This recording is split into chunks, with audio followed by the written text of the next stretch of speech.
and, you know, he gets condemned for it. Why didn't you make your payment last Tuesday? What do you mean? I made my payment last Tuesday. What are you talking about? Charlie, you don't know what... He's here. Where? Out front. He's here? Yeah. So what do I, Jay? All right, let me go get him. We'll straighten this thing out, all right? Hey, wait a minute, Charlie. What? Well, you're right. I'm right. Yeah, was it last Tuesday? Yeah, that's the Tuesday. That was last week. That's before the one that's about to come up. My mistake. I'm sorry. Forgive me. It was last week, the week before that I was thinking of, yeah. Oh, yeah, it was, huh? And actually, years go by, I realized after my father died and after his younger brother died, that it was more about him and his younger brother who was always in trouble. And my father always was the one who had to take care of him or get him out of trouble. And usually involved money and involved a lot of what they called sit-downs and involved a lot of danger. And I had seen this drama because I lived, my uncle lived right downstairs from us. And so he was kind of a difficult character and was in and out of jail for a while. But we loved him, though. And he half raised me, too. But he was called Joe the Bug, meaning crazy. So my father was the one who, out of all the 8 or 9 children, he was the one who had to take care of them. So when they all died, in fact, my father died in '93. My Uncle Joe died 6 months later. It was almost as if they were together like this. They couldn't even exist without each other. And all the trouble and all the love that was involved. And in any event, I look back at Mean Streets now and I realize it's more about them because that was what was going on in my apartment every night. My father came home from work. There was always a problem with my brother, my uncle, all about the family, the name, these trying to hold on to a shred of dignity without being in organized crime. You're still around that kid, Johnny Boy. This Johnny Boy is named after me. Nicer, for sure. But this Johnny Boy is a little bit like your friend Groppy, half crazy. I understand you try to help him out because of our family and his family. Well, that's nice, I understand. But watch yourself. Don't spoil anything. Honorable men go with honorable men. And that's what Mean Streets comes out of. That's why the Charlie character is named after my father. A little bit of me in there, I think. A little bit of me and Johnny Boy, too, to a certain extent, but that's more my uncle. But still, it's also based on friends of mine that we were a group of 2 or 3 guys who were like that, really.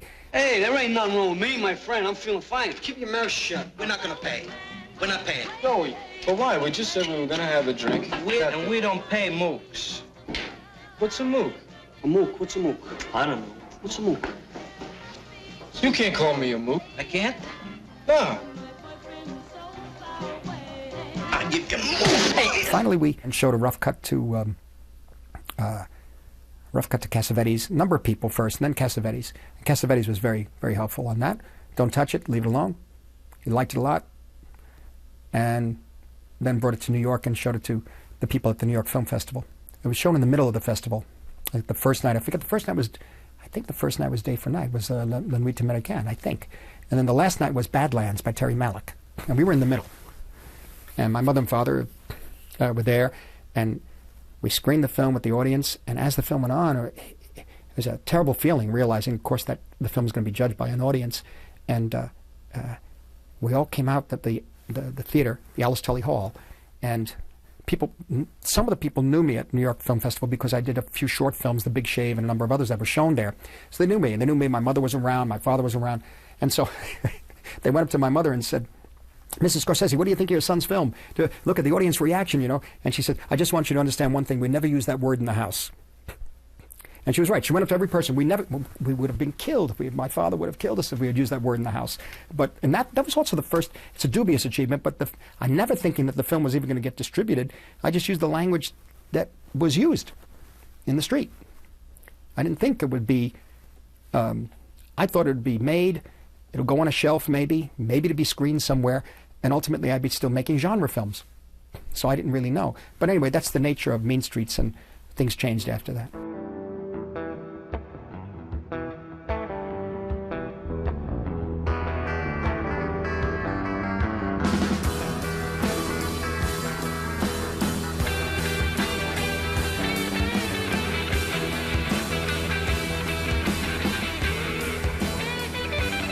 In 1973, Mean Streets launches Martin Scorsese's career. It is also the year American troops pull out of Vietnam and thousands of soldiers come home. The Watergate scandal is raging. The Senate committee hearings, broadcast live on TV, will lead to Nixon's resignation in 1974. The Supreme Court legalizes abortion. Brezhnev visits the United States. In October, Israel fights the Yom Kippur War, and Nixon puts his nuclear forces on alert. Then comes the oil crisis. This is the backdrop when Coppola works with George Lucas and John Milius on Apocalypse Now. John Milius, the man behind Dirty Harry and Jeremiah Johnson, and one of Hollywood's highest-profile screenwriters, bases his screenplay on Joseph Conrad's Heart of Darkness, transposing the action to the Vietnam War. It takes 15 years for the anti-militarist, anti-colonialist film to see the light of day. The war has to end before it can be made. According to Milius, a big surfing fan, the wave symbolizes American imperialism. Surfing on the enemy's wave is like a rape. John was always he was the germ of the idea, and it was his project, and he worked on it for years. And out of this friendship and so forth between George, Lucas, and Milius and Francis, that it came about that it would be done this way, that Francis would direct it. This is the end, beautiful friend. This is the end, my only friend, the end of our elaborate plans, the end of everything that stands, the end, no safety. To me, it's not a Vietnam War movie at all. People say it's about the Vietnam War, but to me, it's about going back to the Conrad book, that it's more that is the human nature. I think when you look into the human nature, ultimately you can say that there is this horrible thing. Why are we what we are? Why do we act the way we act? Vietnam is a little pimple on that idea.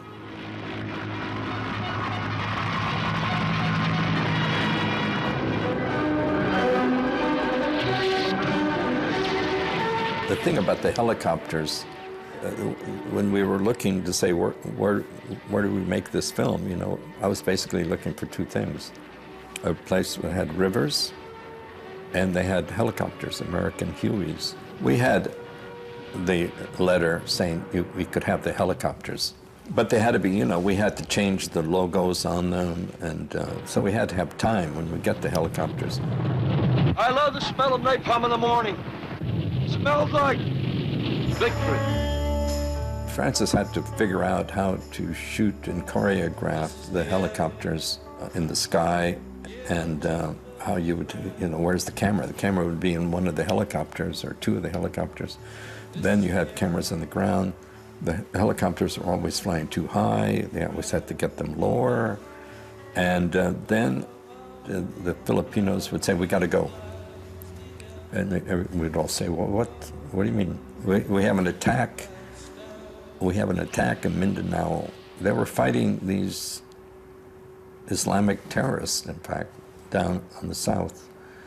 And every now and then they would just take all their helicopters and leave our little movie in the dust and go fight this war.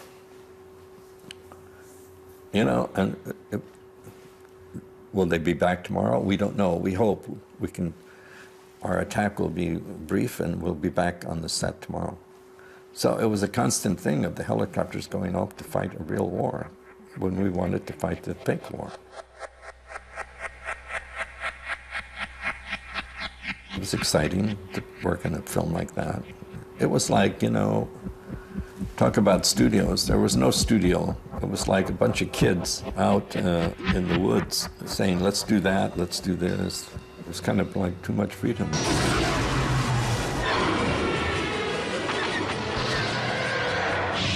Lucas pulls out of Apocalypse Now to work on Star Wars. As the film's editor, Walter Murch, remarks, it's George's Apocalypse Now, transposed into an extraterrestrial setting. The Star Wars rebels are the Vietnamese, and the Empire is the United States. In 1975, Spielberg's Jaws paves the way for movie blockbusters. American Graffiti has enjoyed huge success and gives George Lucas plenty of clout with the studios. Because no one believes in Star Wars except Spielberg, who, on seeing a rough cut of the film, predicts that it will make millions. You can't win, Darth. If you strike me down, I shall become more powerful than you can possibly imagine. Against the advice of friends, Lucas strikes a deal for a slice of the film's takings, along with a percentage of any sequels. It is a shrewd move. Surpassing Jaws and The Exorcist, the movie ranks as the highest-grossing film ever. The age of directors' movies is over. The era of big-budget B-movies has begun, along with merchandising, spin-offs, and endless sequels. Franchises like Jaws, Star Wars, Indiana Jones, and Alien. Lucas's Star Wars continues what Spielberg has started a few years earlier in 1975 with Jaws.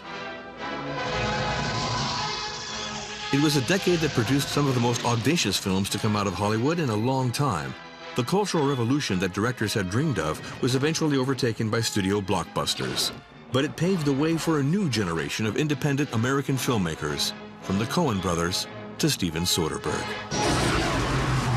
That boy is our last hope. No, there is another. The Force will be with you, always.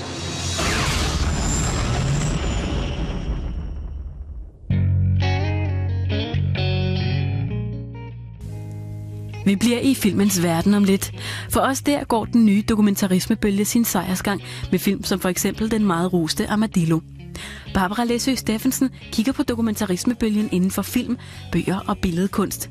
Lige om lidt i Kulturgejst.